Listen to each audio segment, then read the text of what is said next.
ಆತ್ಮೀಯ ವಿದ್ಯಾರ್ಥಿಗಳೇ, ಭಾಷಾ ಮಂದಿರ ಯೂಟ್ಯೂಬ್ ಚಾನೆಲ್ಗೆ ಸ್ವಾಗತ. ವಿದ್ಯಾರ್ಥಿಗಳೇ, ಈ ವರ್ಷ ನಮಗೆ ಅಂದ್ರೆ 2025 ಮತ್ತು 26ನೇ ಸಾಲಿನಲ್ಲಿ SSLC ಪರೀಕ್ಷೆಗೆ ನೀಲನಕಾಶೆ ಅಂದ್ರೆ ನೀಲನಕ್ಷೆಯಲ್ಲಿ ಯಾವ ರೀತಿಯಾಗಿ ಅಂಕಗಳನ್ನು ಹಂಚಿಕೆ ಮಾಡಿದ್ದಾರೆ ಅನ್ನುವಂಥ ತೃತೀಯ ಭಾಷಾ ಕನ್ನಡದ ವಿಷಯದ ಬಗ್ಗೆ ಇವತ್ತು ನಾವು ಚರ್ಚೆ ಮಾಡುವಂಥದ್ದು. ಈ ವಿಡಿಯೋದಲ್ಲಿ ನೋಡೋಣ ಯಾವ ರೀತಿಯಾಗಿ ಯಾವ್ಯಾವ ಪಾಠಕ್ಕೆ, ಯಾವ್ಯಾವ ಪದ್ಯಕ್ಕೆ, ಯಾವ ಪೂರಕ ಅಧ್ಯಯನಕ್ಕೆ ಎಷ್ಟು ಅಂಕಗಳನ್ನ ಹಂಚಿಕೆ ಮಾಡಿದ್ದಾರೆ ಅನ್ನೋದ್ರ ಬಗ್ಗೆ ನೋಡ್ತಾ ಹೋಗೋಣ. ಈಗ ಮೊದಲನೇದಾಗಿ ನಾವು ಪಾಠ ಭಾಗವನ್ನ ತಗೊಂಡಾಗ ಅಂದ್ರೆ ಗದ್ಯ ಭಾಗವನ್ನ ತಗೊಂಡಾಗ ನಮ್ಗೆ ಒಟ್ಟು ಇಲ್ಲಿ 6 ಗದ್ಯಗಳನ್ನ ನೋಡ್ತೀವಿ. ಒಂದು ಲಾಕಪ್ಪಿನಲ್ಲಿ ಒಂದು ರಾತ್ರಿ, ಕೊಡಗಿನ ಗೌರಮ್ಮ, ಶಿಶುನಾಳ ಶರೀಫ್ ಸಾಹೇಬರು, ಧ್ವಜರಕ್ಷಣೆ, ಕರ್ನಾಟಕದ ವೀರವನಿತೆಯರು, ನನ್ನ ಪುಸ್ತಕ ಪ್ರಪಂಚ ಅನ್ನುವಂತ 6 ಗದ್ಯವನ್ನ ನೋಡ್ತೀವಿ. ಈ 6 ಗದ್ಯದಲ್ಲಿ ಯಾವ್ಯಾವ್ದು ಎಷ್ಟೆಷ್ಟು ಅಂಕದ ಪ್ರಶ್ನೆಗಳನ್ನು ಕೊಡ್ಬೋದು, ನಾವು ಅದನ್ನೇ ನಾವು ಕಾನ್ಸೆಪ್ಟ್ ಆಗಿ ಅಂದ್ರೆ ಅದನ್ನೇ ಮೇನ್ ಹೈಲೈಟ್ ಆಗಿ ಇಟ್ಕೊಂಡು ನಾವು ಓದಿದಾಗ ಕೆಲವು ಕಲಿಕೆಯಲ್ಲಿ ಹಿಂದಿರುವಂತಹ ವಿದ್ಯಾರ್ಥಿಗಳು ಇವರು ಸಹ ಬಹಳ ಪ್ರಯೋಜನವನ್ನು ಪಡ್ಕೋಬಹುದು. ಅವಾಗ ಸ್ವಲ್ಪ ಅವ್ರಿಗೆ ಬರ್ಡನ್ ಅನ್ನೋದು ಸಹ ಕಮ್ಮಿ ಆಗುತ್ತೆ. ಆಗ ಒಳ್ಳೆಯ ಫಲಿತಾಂಶವನ್ನು ಸಹ ನಾವು ಪಡ್ಕೋಬಹುದು ವಿದ್ಯಾರ್ಥಿಗಳಿಗೆ. ನೋಡಿ, ಇಲ್ಲಿ ಮೊದಲನೇದಾಗಿ ಲಾಕಪ್ಪಿನಲ್ಲಿ ಒಂದು ರಾತ್ರಿ ಅನ್ನುವಂತ ಇದ್ರಲ್ಲಿ ನಮ್ಗೆ 1 ಅಂಕದ ಪ್ರಶ್ನೆ ಇದೆ ಅನ್ನುವಂಥದ್ದು. ಇಲ್ಲಿ 1 ಅಂಕದ ಪ್ರಶ್ನೆ ಅಂತಂದ್ರೆ ಪಾಠದ ಕೊನೆ 1 ಮಾರ್ಕ್ಸ್ ಕ್ವಶನ್ ಆನ್ಸರ್ಸ್ ಅಲ್ಲಿ ಅಷ್ಟೇ ಬರಲ್ಲ ವಿದ್ಯಾರ್ಥಿಗಳೇ, ಅಥವಾ ನಮ್ಗೆ ಇಲ್ಲಿ ಸಂಬಂಧೀಕರಿಸಿ ಬರೆಯೋದ್ರಲ್ಲೂ ಸಹ ಇಲ್ಲಿ 1 ಅಂಕದ ಪ್ರಶ್ನೆನಲ್ಲಿ ಬರ್ಬೋದು. ಒಂದು ವಾಕ್ಯದಲ್ಲಿ ಉತ್ತರಿಸೋದ್ರ ಜೊತೆಗೆ ಅನಾಲಜಿ ಕ್ವಶನ್ ಸಂಬಂಧೀಕರಿಸಿ ಬರೆಯೋದ್ರಲ್ಲಿ ಬರ್ಬೋದು. ಅದನ್ನ ನಾವು ತಿಳ್ಕೋಬೇಕು. ಹಾಗೇನೆ 3 ಅಂಕದ ಪ್ರಶ್ನೆ ಅಂತ ಇಲ್ಲಿ ಕೇಳಿದ್ದಾರೆ. ಆಗ 3 ಅಂಕದ ಪ್ರಶ್ನೆ ಅಂತ ಹೇಳಿದಾಗ ಲೇಖಕರ ಪರಿಚಯವನ್ನ ತಿಳ್ಕೋಬೇಕು, ಗೋರೂರು ರಾಮಸ್ವಾಮಿ ಅಯ್ಯಂಗಾರ್. ಹಾಗೇನೆ ಎರಡನೇದಾಗಿ ಸಂದರ್ಭದ ಪ್ರಶ್ನೋತ್ತರಗಳನ್ನ ತಿಳ್ಕೋಬೇಕು. ಹಾಗೇನೆ 5-6 ವಾಕ್ಯದಲ್ಲಿ ಉತ್ತರಿಸುವಂತ ಪ್ರಶ್ನೆಗಳನ್ನ ಸಹ ಕೇಳುವಂತ ಚಾನ್ಸಸ್ ಇಲ್ಲಿ ಇರುವಂತದ್ದು ವಿದ್ಯಾರ್ಥಿಗಳೇ. ಒಟ್ಟು ಇಲ್ಲಿ 2 ಪ್ರಶ್ನೆಗಳು ನಮ್ಗೆ 4 ಅಂಕವನ್ನ ಈ ಪಾಠದಿಂದ ಎಕ್ಸೆಪ್ಟ್ ಮಾಡ್ಬೋದು, ಕೊಡ್ತಾರೆ ಅಂತೇಳಿ. ಈಗಿನ ಮಾಡೆಲ್ ಪೇಪರ್ ಅಲ್ಲೂ ಸಹ ಅದೇ ರೀತಿ ಇದೆ. ನಾವು ಆಲ್ರೆಡಿ ಒಂದು ಮಾಡೆಲ್ ಪೇಪರ್ ಮೊದಲನೇ ಮಾದರಿ ಪ್ರಶ್ನೆ ಪತ್ರಿಕೆಯನ್ನು ಉತ್ತರಿಸಿ ಆಗಿದೆ, ನಮ್ಮ ವಿಡಿಯೋದಲ್ಲೂ ನಾವು ನೋಡಿದೀವಿ. ಇಲ್ಲಿ ಒಂದು 1 ಮಾರ್ಕ್ಸ್ ಕ್ವಶನ್ ಆನ್ಸರ್ಸ್ ಹಾಗೆ ಮೂರು ಅಂಕದ ಪ್ರಶ್ನೆಗಳು, 3 ಮಾರ್ಕ್ಸಿನ ಕ್ವಶನ್ ಬರುವಂತ ಸಾಧ್ಯತೆ ಇಲ್ಲಿ ಇರುವಂತದ್ದು. ಇದು ಮೊದಲನೇ ಪಾಠದಲ್ಲಿ ನಾವು ತಿಳ್ಕೊಬೇಕಾಗಿರುವಂತ ವಿಷಯ. ಬೇರೆ ಓದ್ಬಾರ್ದ ಅನ್ನೋದಿಲ್ಲ, ಆದ್ರೆ ಅದನ್ನು ತಿಳ್ಕೊಂಡಿಟ್ಕೋಬೇಕು. ಆದ್ರೆ ಇಲ್ಲಿ ಮೇನ್ ಆಗಿ ಇವತ್ತು ನಾನು ಚರ್ಚೆ ಮಾಡ್ತಾ ಇರುವಂತದ್ದು ನೀಲನಕಾಶೆಯಲ್ಲಿ ಕೊಟ್ಟಿರುವಂತ ಅಂದ್ರೆ ಬ್ಲೂ ಪ್ರಿಂಟ್ ಅಲ್ಲಿ ಕೊಟ್ಟಿರುವಂತ ವಿಷಯದ ಬಗ್ಗೆ ನಾನು ಇಲ್ಲಿ ಚರ್ಚೆ ಮಾಡ್ತಾ ಇರುವಂತದ್ದು. 2ನೇ ಪಾಠ ಯಾವುದು ಅಂತಂದ್ರೆ ಕೊಡಗಿನ ಗೌರಮ್ಮ. ಇಲ್ಲಿ ಕೊಡಗಿನ ಗೌರಮ್ಮನಲ್ಲಿ ನಮ್ಗೆ 2 ಅಂಕದ ಪ್ರಶ್ನೆ. 2 ಅಂಕದ ಪ್ರಶ್ನೆ ಅಂತ ಹೇಳಿದಾಗ 3-4 ವಾಕ್ಯದಲ್ಲಿ ಉತ್ತರಿಸುವಂತಹ ಪ್ರಶ್ನೆಗೆ ನಾವು ಜಾಸ್ತಿ ಒತ್ತನ್ನು ಕೊಡ್ಬೇಕು. ಹಾಗೇನೆ 3 ಅಂಕದ ಪ್ರಶ್ನೆ ಅಂತ ಬಂದಾಗ ಇಲ್ಲಿ ನಮ್ಗೆ ಕವಿ ಪರಿಚಯ ಅಂದ್ರೆ ಲೇಖಕರ ಪರಿಚಯ ಅಥವಾ ಲೇಖಕಿಯ ಪರಿಚಯ, ಹಾಗೇನೆ 5-6 ವಾಕ್ಯದಲ್ಲಿ ಉತ್ತರಿಸುವಂತ 3 ಅಂಕದ ಪ್ರಶ್ನೆಗಳನ್ನು ನೋಡ್ಬೇಕಾಗತ್ತೆ. 2 ಪ್ರಶ್ನೆಗಳು ಬರ್ತವೆ, ಒಟ್ಟು 5 ಅಂಕಗಳನ್ನು ಇಲ್ಲಿ ನೀಡಿರುವಂತದ್ದು. ಹಾಗೇನೆ ಶಿಶುನಾಳ ಶರೀಫ್ ಸಾಹೇಬರು ಇಲ್ಲಿ 1 ಅಂಕದ ಪ್ರಶ್ನೆಗಳು ನಮ್ಗೆ ಹೇಳಿರುವಂತದ್ದು. 1 ಅಂಕದ ಪ್ರಶ್ನೆ. ಈ 1 ಅಂಕದ ಪ್ರಶ್ನೆಯಲ್ಲಿ ನಮ್ಗೆ ಒಂದು ವಾಕ್ಯದಲ್ಲಿ ಉತ್ತರಿಸುವಂತಹ ಪ್ರಶ್ನೆನೂ ಬರ್ಬಹುದು, ಹಾಗೇನೆ ಸಂಬಂಧೀಕರಿಸಿ ಬರೆಯುವಂತಹ ಪ್ರಶ್ನೆಗಳು. ಹಾಗೇನೆ 3 ಅಂಕದ ಪ್ರಶ್ನೆಗಳು ಅಂತ ಬಂದಾಗ ಇಲ್ಲಿ ಲೇಖಕರ ಪರಿಚಯ ಬರ್ಬೋದು, ಸಂದರ್ಭ ಬರ್ಬೋದು, ಹಾಗೇನೆ ಯಾವುದೋ 5-6 ವಾಕ್ಯದಲ್ಲಿ ಉತ್ತರಿಸುವಂತಹ ಪ್ರಶ್ನೆಯನ್ನು ಸಹ ನಾವಿಲ್ಲಿ ತಿಳ್ಕೋಬಹುದು. ಒಟ್ಟು 2 ಪ್ರಶ್ನೆಗಳು, 4 ಅಂಕಗಳು. ಹಾಗೇನೆ ಯಾವುದು ನೆಕ್ಸ್ಟ್ ಧ್ವಜರಕ್ಷಣೆಯಲ್ಲಿ ನಮ್ಗೆ 2 ಪ್ರಶ್ನೆಗಳನ್ನು ಕೇಳಿದ್ದಾರೆ. 2 ಪ್ರಶ್ನೆ, 3-4 ವಾಕ್ಯದಲ್ಲಿ ಉತ್ತರಿಸುವಂತದ್ರಲ್ಲೇ ಒಂದ್ರಲ್ಲೇ 2 ಪ್ರಶ್ನೆ ಬರುವಂತಹ ಸಾಧ್ಯತೆ ಇರುತ್ತೆ. ಒಟ್ಟು 2 ಪ್ರಶ್ನೆಗಳು, 4 ಅಂಕಗಳು. ಅಂದ್ರೆ 3-4 ವಾಕ್ಯದಲ್ಲಿ ಉತ್ತರಿಸುವಂತಹ ಪ್ರಶ್ನೆಗೆ ನಾವು ಜಾಸ್ತಿ ಒತ್ತನ್ನು ಕೊಡ್ಬೇಕಾಗತ್ತೆ. ನೆಕ್ಸ್ಟ್ ಕರ್ನಾಟಕದ ವೀರವನಿತೆಯರು. ಇಲ್ಲಿ 1 ಅಂಕದ ಪ್ರಶ್ನೆ, ಒಂದು ವಾಕ್ಯದಲ್ಲಿ ಉತ್ತರಿಸಿ ಹಾಗೇನೆ ಸಂಬಂಧೀಕರಿಸಿ ಬರೆಯುವಂತಹ ಪ್ರಶ್ನೆಯನ್ನು ಕೇಳ್ಬೋದು. ಹಾಗೆ ಇಲ್ಲಿ ಯಾವುದು 4 ಅಂಕದ ಪ್ರಶ್ನೆ, ಯಾಕಂದ್ರೆ ಇಲ್ಲಿ ಟೋಟಲಿ 5 ಅಂಕ ಇದೆ ನಮ್ಗೆ. 4 ಅಂಕದ ಪ್ರಶ್ನೆ ಅಂತಂದ್ರೆ 8-10 ವಾಕ್ಯದಲ್ಲಿ ಉತ್ತರಿಸುವಂತಹ ಪ್ರಶ್ನೆಗೆ ನಾವು ಜಾಸ್ತಿ ಒತ್ತನ್ನ ಇಲ್ಲಿ ಕೊಡ್ಬೇಕಾಗಿರುವಂತದ್ದು ವಿದ್ಯಾರ್ಥಿಗಳೇ. ಹಾಗೇನೆ ಕೊನೆಯದಾಗಿ ಪಾಠ ಯಾವುದು ನನ್ನ ಪುಸ್ತಕ ಪ್ರಪಂಚ. ಇಲ್ಲಿ 2 ಅಂಕದ ಪ್ರಶ್ನೆಗಳು ಅಂದ್ರೆ 2-3 ವಾಕ್ಯದಲ್ಲಿ ಉತ್ತರಿಸುವಂತದ್ದು. 3 ಅಂಕದ ಪ್ರಶ್ನೆ ಲೇಖಕರ ಪರಿಚಯ, ಸಂದರ್ಭ ಹಾಗೆ 5-6 ವಾಕ್ಯದಲ್ಲಿ ಉತ್ತರಿಸುವಂತಹ 3 ರೀತಿಯ ಪ್ರಶ್ನೆಗಳನ್ನ ಇಲ್ಲಿ ನಾವು ನೋಡ್ಬೇಕಾಗಿರುವಂತದ್ದು. ಅಂದ್ರೆ ಇಲ್ಲಿ 2 ಪ್ರಶ್ನೆಗಳು 5 ಅಂಕಗಳನ್ನ ಇಲ್ಲಿ ನಾವು ನೋಡುವಂತದ್ದು. ಒಟ್ಟು ಎಷ್ಟಾಯ್ತು? 3 ಒಂದು ವಾಕ್ಯದಲ್ಲಿ ಉತ್ತರಿಸುವಂತದ್ದು 3 ಪ್ರಶ್ನೆ ಅಂತ ಅಂದಾಗ ನಮ್ಗೆ ಇಲ್ಲಿ ಒಂದು ವಾಕ್ಯದಲ್ಲಿ ಉತ್ತರಿಸುವ ಪ್ರಶ್ನೆ ಬರುತ್ತೆ, ಇನ್ನು 2 ಸಂಬಂಧೀಕರಿಸಿ ಬರೆಯೋದು ಬರುತ್ತೆ. ಇಲ್ಲಿ ನಮ್ಗೆ 2 ಅಂಕದ ಪ್ರಶ್ನೆನಲ್ಲಿ ಒಟ್ಟು 4 ಪ್ರಶ್ನೆಗಳು ಬರುವಂತದ್ದು. ಅಂದ್ರೆ ಇಲ್ಲಿ 4 ಪ್ರಶ್ನೆ ಗದ್ಯದಿಂದ ಬರೋದ್ರಿಂದ ಈ 4 ಪ್ರಶ್ನೆಗಳು ಇಲ್ಲಿ ನಮ್ಗೆ ಬರುವಂತ ಸಾಧ್ಯತೆ ಇರುತ್ತೆ. ಇಲ್ಲಿ 3 ಅಂಕದ ಪ್ರಶ್ನೆಗಳು 4 ಅಂತ ಹೇಳಿದ್ದಾರೆ. ಲೇಖಕರ ಪರಿಚಯ, ಸಂದರ್ಭ ಮತ್ತು 5-6 ವಾಕ್ಯದಲ್ಲಿ ಉತ್ತರಿಸುವಂತಹ ಪ್ರಶ್ನೆ.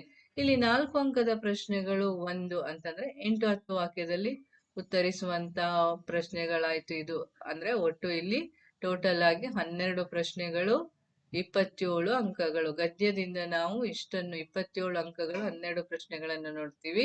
ಯಾವ್ಯಾವ ಗದ್ಯಕ್ಕೆ ಯಾವ್ಯಾವ ಪ್ರಶ್ನೆಗೆ ನಾವು ಮುಖ್ಯತೆಯನ್ನು ಕೊಡಬೇಕು, ಪ್ರಾಮುಖ್ಯತೆಯನ್ನು ಕೊಡಬೇಕು ಅನ್ನೋದನ್ನ ನೋಡಿದಾಯ್ತಲ್ವಾ. ಈಗ ಮುಂದಿನ ಭಾಗ ಪದ್ಯಕ್ಕೆ ಬರ್ತೀವಿ. ಪದ್ಯ ಎಷ್ಟಿದೆ ನಮ್ಗೆ? ಪದ್ಯವೂ ಸಹ 6 ಇದೆ. ನಾವೆಲ್ಲರೂ ಒಂದೇ ಜಾತಿ, ಭೂಮಿ ತಾಯಿಯ ಕುಡಿಗಳು, ಗ್ರಂಥಾಲಯದಲ್ಲಿ, ಬಸವಣ್ಣನವರ ವಚನಗಳು, ಉದರ ವೈರಾಗ್ಯ ಮತ್ತು ಜನಪದ ಗೀತೆ. ಈಗ ನಾವೆಲ್ಲರೂ ಒಂದೇ ಜಾತಿನಲ್ಲಿ ನಮ್ಗೆ 1 ಅಂಕದ ಪ್ರಶ್ನೆ ಇದೆ. 1 ಅಂಕದ ಪ್ರಶ್ನೆ ಅಂದ್ರೆ 1 ವಾಕ್ಯದಲ್ಲಿ ಉತ್ತರಿಸೋದ್ರ ಜೊತೆಗೆ ಸಂಬಂಧೀಕರಿಸಿ ಬರೆಯೋದು. ಇದು ಕಂಠಪಾಠಕ್ಕಿಲ್ಲ ಅಂದ್ರೆ ಇಲ್ಲಿ ಸೆಂಟೆನ್ಸ್ ಪದ್ಯದ ಸಾಲುಗಳು ನಮ್ಗೆ ಗೊತ್ತಿರ್ಬೇಕಾಗತ್ತೆ ವಿದ್ಯಾರ್ಥಿಗಳೇ. ಇಲ್ಲಿ ಅನಾಲಜಿ ಕ್ವಶನ್ ಸಂಬಂಧೀಕರಿಸಿ ಬರೆಯುವಂತದ್ದು ಕೇಳುವಂತದ್ದು ಜಾಸ್ತಿ ಇರುತ್ತೆ. ಹಾಗೆ 3 ಅಂಕದ ಪ್ರಶ್ನೆ ಅಂತಂದ್ರೆ ಕವಿ ಪರಿಚಯ, ಸಂದರ್ಭ, ಹಾಗೇನೆ 5-6 ವಾಕ್ಯದಲ್ಲಿ ಉತ್ತರಿಸುವಂತಹ ಪ್ರಶ್ನೆ. ಟೋಟಲಿ 2 ಪ್ರಶ್ನೆಗಳು 4 ಅಂಕಗಳಿರುವಂತದ್ದು. ಹಾಗೆ ನೆಕ್ಸ್ಟ್ ಭೂಮಿ ತಾಯಿ ಕುಡಿಗಳು. ಇಲ್ಲಿಯೂ ಸಹ ಅಷ್ಟೇ 1 ಅಂಕದ ಪ್ರಶ್ನೆ ಅಂದ್ರೆ 1 ವಾಕ್ಯ, ಹಾಗೇನೆ ಸಂಬಂಧೀಕರಿಸಿ ಬರೆಯೋದನ್ನ ನೋಡ್ಬೇಕಾಗತ್ತೆ. ಇಲ್ಲಿ 1 ವಾಕ್ಯ ಬಂದ್ರು ಬರ್ಬೋದು ಅಥವಾ ಸಂಬಂಧೀಕರಿಸಿ ಬರೆಯುವಂತ ಪ್ರಶ್ನೆಗಳು ಬಂದ್ರು ಬರ್ಬೋದು. ಹಾಗೇನೆ ಇಲ್ಲೂ ಸಹ 3 ಅಂಕದ ಪ್ರಶ್ನೆ 1 ಅಂತ ಹೇಳಿದ್ದಾರೆ. ಕವಿ ಪರಿಚಯ, ಸಂದರ್ಭ ಅಥವಾ 5-6 ವಾಕ್ಯದಲ್ಲಿ ಉತ್ತರಿಸುವಂತ ಪ್ರಶ್ನೆಗಳು. 2 ಪ್ರಶ್ನೆಗಳು ಟೋಟಲಿ 4 ಅಂಕಗಳು. ಮುಂದಿನ ಭಾಗದ ನೋಡಿ, ಗ್ರಂಥಾಲಯದಲ್ಲಿ. ಇದರಲ್ಲಿ ನಮ್ಗೆ ಒಂದು ಅಂಕದ ಪ್ರಶ್ನೆ ಇಲ್ಲ. 2 ಅಂಕದ ಪ್ರಶ್ನೆ ಅಂದ್ರೆ ಒಂದು ಪ್ರಶ್ನೆ 2-3 ವಾಕ್ಯ ಅಥವಾ 3-4 ವಾಕ್ಯದಲ್ಲಿ ಉತ್ತರಿಸುವಂತದ್ದು. ಹಾಗೇನೆ ಇಲ್ಲಿ 3 ಅಂಕದ ಪ್ರಶ್ನೆ ಬಂದಾಗ ನಮ್ಗೆ ಸೇಮ್ ಅದೇ, ಲೇಖಕರ ಪರಿಚಯ ಅಥವಾ ಕವಿ ಪರಿಚಯ ಬರ್ಬೋದು, ಸಂದರ್ಭ ಬರ್ಬೋದು, ಅಥವಾ ಯಾವ್ದೋ 5-6 ವಾಕ್ಯದಲ್ಲಿ ಉತ್ತರಿಸೋದು ಬರ್ಬೋದು. ಯಾಕಂದ್ರೆ ಅದನ್ನೇ ಒಂದೇ ಬರುತ್ತೆ ಅಂತ ನಮ್ಮ ಮಾಡೆಲ್ ಪೇಪರ್ ಅಲ್ಲಿ ಆತರ ಇದೆ. ಆದ್ರೆ ನಾವು ಇದ್ರಲ್ಲಿ ಈ 3ಗೆ ನಾವು ಇಂಪಾರ್ಟೆಂಟ್ ಕೊಟ್ಟಾಗ ನಮ್ಗೆ ಈಸಿ ಆಗುತ್ತೆ. ನಾವು ಅದನ್ನೇ ಮಾತ್ರ ಓದ್ಕೊಂಡಿದ್ದಾಗ ಒಂದ್ ವೇಳೆ ನಾನು ಇವಾಗ ಕವಿ ಪರಿಚಯ ಮಾತ್ರ ಬರುತ್ತೆ ಅಂತ ನಿಮ್ಗೆ ಹೇಳಿದಾಗ ನೀವೇನ್ ಮಾಡ್ತೀರಾ? ಸಂದರ್ಭ ಓದಕ್ ಹೋಗಲ್ಲ, 5-6 ವಾಕ್ಯವನ್ನ ಓದ್ಲಿಕ್ಕೆ ಹೋಗಲ್ಲ. ಅವಾಗ ಏನಾಗುತ್ತೆ, ಒಂದ್ ವೇಳೆ ಬಂದಾಗ ನಿಮ್ಗೆ ಕಷ್ಟ ಆಗತ್ತಲ್ವಾ. ಆದ್ರಿಂದ ಇದನ್ನ 3ಅನ್ನು ಇಲ್ಲಿ ತರೋ ಮಾಡಿಟ್ಕೋಬೇಕು. ಇಲ್ಲಿ 2 ಪ್ರಶ್ನೆಗಳು 5 ಅಂಕಗಳು ಕೊಟ್ಟಿರುವಂತದ್ದು ಇಲ್ಲಿ. ಹಾಗೆ ನೆಕ್ಸ್ಟ್ ಬಂದಾಗ ನಮ್ಗೆ ಇಲ್ಲಿ ಬಸವಣ್ಣನವರ ವಚನಗಳು. ನೋಡಿ ಇಲ್ಲಿ ಈ ಸಾರಿ ಫಸ್ಟ್ ಟೈಮ್ ನಮ್ಗೆ ಒಂದೇ ಪದ್ಯದ ವೇಟೇಜ್ ಅನ್ನು ಕೊಟ್ಟಿರುವಂತದ್ದು. 4 ಅಂಕಕ್ಕೆ ಬಸವಣ್ಣನವರ ವಚನದ ಪದ್ಯವನ್ನ ಕಳಬೇಡ ಕೊಲಬೇಡ ಈ ಪದ್ಯದ 2 ಪ್ಯಾರದ ಇದೆ. ಆ 2 ಪ್ಯಾರವನ್ನ ತರೋ ಮಾಡಿಟ್ಕೋಬೇಕು. ಈ ಸಾರಿನೇ ನಮ್ಗೆ ಈ ತರ ಒಂದೇ ಪದ್ಯ ಕಂಠಪಾಠಕ್ಕಿರುವಂತದ್ದು. ನೋಡೋಣ, ಇದೇ ಬಂದ್ರೆ ನಾವೆಲ್ಲರೂ ಚೆನ್ನಾಗಿ ಉತ್ತರವನ್ನ ಬರೀಬಹುದು ಅನ್ಕೋತೀನಿ ವಿದ್ಯಾರ್ಥಿಗಳೇ. ಇಲ್ಲಿ 4 ಅಂಕದ ಪದ್ಯ, 1 ಪ್ರಶ್ನೆ, ಇಲ್ಲಿ 4 ಅಂಕ ಇರುವಂತದ್ದು. ಹಾಗೇನೆ ಇಲ್ಲಿ ನೆಕ್ಸ್ಟ್ ಬಂದಾಗ ಉದರ ವೈರಾಗ್ಯ. ಉದರ ವೈರಾಗ್ಯದಲ್ಲಿ ಹೇಗೆ ನಮ್ಗೆ ಇಲ್ಲಿ ಯಾವ್ದ್ರಲ್ಲಿ ಧ್ವಜರಕ್ಷಣೆಯಲ್ಲಿ 2-3 ವಾಕ್ಯ ಅಥವಾ 3-4 ವಾಕ್ಯದ 2 ಪ್ರಶ್ನೆ ಇತ್ತು, ಅದೇ ರೀತಿ ಉದರ ವೈರಾಗ್ಯದಲ್ಲಿಯೂ ಸಹ 2 ಪ್ರಶ್ನೆ ಬರುವಂತ ಚಾನ್ಸಸ್. ಅಂದ್ರೆ 2 ಪ್ರಶ್ನೆಗಳು 4 ಅಂಕಗಳು. ನೆಕ್ಸ್ಟ್ ಜನಪದ ಗೀತೆ. ಇದರಲ್ಲಿ 1 ಅಂಕ ಹೇಳಿದ್ದಾರೆ. ಈ 1 ಅಂಕ ಅಂದಾಗ 1 ವಾಕ್ಯ ಹಾಗೆ ಸಂಬಂಧೀಕರಿಸಿ ಬರೆಯುವಂತದ್ದು. ಹಾಗೇನೆ ಇಲ್ಲಿ 3 ಅಂಕದ ಪ್ರಶ್ನೆ. ಇಲ್ಲಿ ಕವಿ ಪರಿಚಯ ಇಲ್ಲ ನಮ್ಗೆ. ಅವಾಗ ಏನಾಗತ್ತೆ, ಸಂದರ್ಭ ಅಥವಾ 5-6 ವಾಕ್ಯದಲ್ಲಿ ಉತ್ತರಿಸುವಂತದ್ದು ಬರುತ್ತೆ. ಇಲ್ಲಿ 2 ಪ್ರಶ್ನೆಗಳು ಹಾಗೇನೆ 4 ಅಂಕಗಳು. ಈಗ ಇಲ್ಲಿ ಒಟ್ಟು ಎಷ್ಟು ಪ್ರಶ್ನೆ ಆಯ್ತು ನಮ್ಗೆ? 3 ಪ್ರಶ್ನೆಗಳಾಯ್ತು. ಹಾಗೆ ಲೆಸನ್ ನಲ್ಲಿ ಬಂದಾಗ ಇಲ್ಲೂ ಸಹ ಅಷ್ಟೇ, ಒಂದು ವಾಕ್ಯದಲ್ಲಿ ಉತ್ತರಿಸೋದು ಬರುತ್ತೆ, 2 ಸಂಬಂಧೀಕರಿಸಿ ಬರೆಯುವಂಥದ್ದು. ಇಲ್ಲಿ 3 ಪ್ರಶ್ನೆಗಳು ಅಂದಾಗ 2-3 ವಾಕ್ಯದಲ್ಲಿ ಉತ್ತರಿಸುವಂತ ಪ್ರಶ್ನೆಗಳು. ಇಲ್ಲಿ 4 ಪ್ರಶ್ನೆಗಳು ಅಂದಾಗ ಒಂದು ಕವಿ ಪರಿಚಯ, ಇನ್ನೊಂದು ಸಂದರ್ಭ, ಇನ್ನೊಂದು 5-6 ವಾಕ್ಯದಲ್ಲಿ ಉತ್ತರಿಸುವಂತಹ ಪ್ರಶ್ನೆಗಳು. ಇಲ್ಲಿ ಒಂದು ಅನ್ನುವಂಥದ್ದು ಯಾವ್ದು ಬರುತ್ತೆ ನಮ್ಗೆ? ಇಲ್ಲಿ ಪದ್ಯ ಭಾಗ ಬರುತ್ತೆ. ಟೋಟಲಿ 11 ಪ್ರಶ್ನೆಗಳು, 25 ಅಂಕಗಳು ಬರುವಂತದ್ದು ವಿದ್ಯಾರ್ಥಿಗಳಂದ್ರೆ 3, ಇಲ್ಲೂ ಸಹ 3 ಪ್ರಶ್ನೆಗಳು, ಇಲ್ಲಿ 4 ಪ್ರಶ್ನೆ, ಇಲ್ಲಿ 1 ಪ್ರಶ್ನೆ, ಟೋಟಲಿ 11 ಪ್ರಶ್ನೆ, 25 ಅಂಕಗಳು. ಈಗ ಗದ್ಯ ಆಯ್ತು, ಪದ್ಯ ಆಯ್ತು. ಈಗ ಪೂರಕ ಅಧ್ಯಯನವನ್ನು ನೋಡ್ಬೇಕು. ಪೂರಕ ಅಧ್ಯಯನದಲ್ಲಿ ನಮ್ಗೆ ಎಷ್ಟು? 4 ಪಾಠಗಳಿದೆ. ಒಂದು ಸೋಮೇಶ್ವರ ಶತಕ, ಇನ್ನೊಂದು ಮಹಾಶಿಲ್ಪಿ, ಇನ್ನೊಂದು ಕಂಬಳಿ ಹುಳು ಮತ್ತು ಚಿಟ್ಟೆ, ಹಾಗೆ ಬುಲ್ಡೋಜರ್ ಸಂಸ್ಕೃತಿ ಅನ್ನುವಂಥದ್ದು. ಇಲ್ಲಿ ನಮ್ಗೆ ಸೋಮೇಶ್ವರ ಶತಕದಲ್ಲಿ ಒಂದು ಪ್ರಶ್ನೆ ಬರುತ್ತೆ. ಅದು 2 ಅಂಕದ ಪ್ರಶ್ನೆ. 2 ಅಂಕದ ಒಂದು ಪ್ರಶ್ನೆ ನಮ್ಗೆ ಬರುವಂತದ್ದು. ಇಲ್ಲಿ ಒಂದು ಪ್ರಶ್ನೆ 2 ಅಂಕಗಳು. ಹಾಗೇನೆ ಮಹಾಶಿಲ್ಪಿನಲ್ಲಿ ನಮ್ಗೆ ಇಲ್ಲಿ ಆಗ್ಲೇ ನಾನು ಹೇಳಿದ ಹಾಗೆ ನಮ್ಗೆ 2 ಅಂಕದ ಪ್ರಶ್ನೆಗಳು. ನಿಮ್ಗೆ ಮೊದಲೇ ಮಾದರಿ ಪತ್ರಿಕೆ ಉತ್ತರದಲ್ಲಿ ಹೇಳಿದ್ನಲ್ವಾ, ಒಂದು ವಾಕ್ಯದಲ್ಲಿ ಉತ್ತರಿಸುವಂತಹ ಪ್ರಶ್ನೆಯಲ್ಲಿ 2 ಪೂರಕ ಅಧ್ಯಯನದಿಂದ ಬರುತ್ತೆ ಅಂತೇಳಿ. ಇಲ್ಲಿ ಮಹಾಶಿಲ್ಪಿಯಿಂದ 1 ಮಾರ್ಕ್ಸ್ ಕ್ವಶನ್ ಬರುವಂತಹ ಸಾಧ್ಯತೆ ಇದೆ. ಅಂದ್ರೆ ಒಂದು ವಾಕ್ಯದಲ್ಲಿ ಉತ್ತರಿಸುವಂತದ್ದು ಒಂದು ಪ್ರಶ್ನೆ, 1 ಅಂಕಗಳು. ಹಾಗೇನೆ ಇಲ್ಲಿ ಕಂಬಳಿ ಹುಳು ಮತ್ತು ಚಿಟ್ಟೆ ಅಥವಾ ಬುಲ್ಡೋಜರ್ ಸಂಸ್ಕೃತಿ, ಇದು ಎರಡರಲ್ಲಿ ಯಾವ್ದಾದ್ರು ಒಂದು ಪಾಠದಿಂದ ಒಂದು ವಾಕ್ಯದಲ್ಲಿ 1 ಕ್ವಶನ್ ಬರುತ್ತೆ. ಅದಕ್ಕೆ ಒಂದು ಕ್ವಶನ್ಗೆ 1 ಅಂಕಗಳಿರುವಂತದ್ದು. ಇಲ್ಲಿ ಒಟ್ಟು ನಮ್ಗೆ ಒಂದು ವಾಕ್ಯದ 2 ಪ್ರಶ್ನೆಗಳು, ಮೂರು 4 ವಾಕ್ಯದ 1 ಪ್ರಶ್ನೆ, ಟೋಟಲಿ 3 ಪ್ರಶ್ನೆಗಳು, 4 ಅಂಕಗಳು. ಇದಿಷ್ಟು ನಮ್ಗೆ ಪೂರಕ ಅಧ್ಯಯನ ಆಯ್ತು. ಆಮೇಲೆ ವ್ಯಾಕರಣ ಭಾಗದಲ್ಲಿ ಆಲ್ರೆಡಿ ನಾವು ಏನೇನ್ ವ್ಯಾಕರಣವನ್ನು ಕಲ್ತಿರ್ತೀವಿ 8, 9 ಮತ್ತು 10ನೇ ತರಗತಿಯಲ್ಲಿ, ಆ ವ್ಯಾಕರಣ ಭಾಗದಿಂದ ನಮ್ಗೆ 8 ಪ್ರಶ್ನೆಗಳು ಬರುವಂತದ್ದು, ಹಾಗೆ 8 ಅಂಕಗಳು ಬರುವಂತದ್ದು.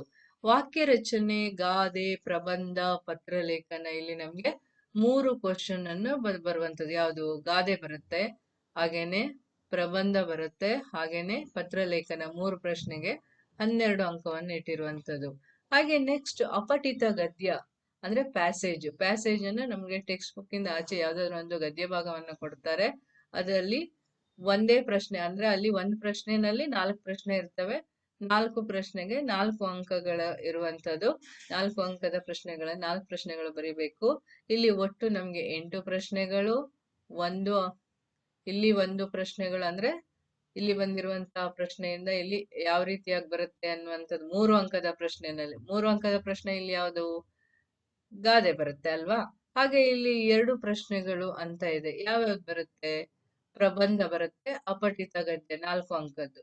ಹಾಗೆ 5 ಅಂಕದ ಪ್ರಶ್ನೆ ಅಂತ ಬಂದಾಗ ಯಾವ್ದು ಬರುತ್ತೆ ನಮ್ಗೆ? ಪತ್ರಲೇಖನ ಬರುತ್ತೆ. ಟೋಟಲಿ 12 ಪ್ರಶ್ನೆಗಳು, 24 ಅಂಕಗಳು. ಈಗ ಒಟ್ಟು ಸಮಗ್ರವಾಗಿ 16 ಅಂಕಗಳು. 1 ಅಂಕದ ಪ್ರಶ್ನೆ 16, 2 ಅಂಕದ ಪ್ರಶ್ನೆ 16, 27, 16, 5, 38, ಒಟ್ಟು 38 ಪ್ರಶ್ನೆಗಳು. ಇದಿಷ್ಟು ಪ್ರಶ್ನೆಗಳು, ಒಟ್ಟು 80 ಅಂಕಗಳು.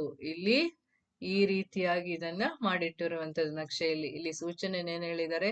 3 ಅಂಕದ ಪ್ರಶ್ನೆಗಳಲ್ಲಿ 1 ಪ್ರಶ್ನೆ, 4 ಅಂಕದ ಪ್ರಶ್ನೆಗಳಲ್ಲಿ 3 ಪ್ರಶ್ನೆ, 5 ಅಂಕದ ಪ್ರಶ್ನೆಗಳಲ್ಲಿ 1 ಪ್ರಶ್ನೆ, ಒಟ್ಟು 20 ಆಂತರಿಕ ಅಂಕಗಳನ್ನು ಹೊಂದಿದೆ ಅಂತೇಳಿ ಇಲ್ಲಿ ಹೇಳಿರುವಂತದ್ದು. ಇದಿಷ್ಟು ನಮ್ಗೆ ನೀಲನಕಾಶೆಯಲ್ಲಿ, ತೃತೀಯ ಭಾಷಾ ಕನ್ನಡದ ನೀಲನಕಾಶೆಯಲ್ಲಿ ನಾವು ತಿಳ್ಕೊಂಡಿರುವಂತ ವಿಷಯಗಳು ವಿದ್ಯಾರ್ಥಿಗಳೇ. ಇದರ ಪ್ರಕಾರವಾಗಿ ಓದಿ ನಾವು ಅರ್ಥೈಸ್ಕೋಬಹುದು, ಒಳ್ಳೆ ಅಂಕವನ್ನ ಪಡಿಬಹುದು. ಧನ್ಯವಾದಗಳು.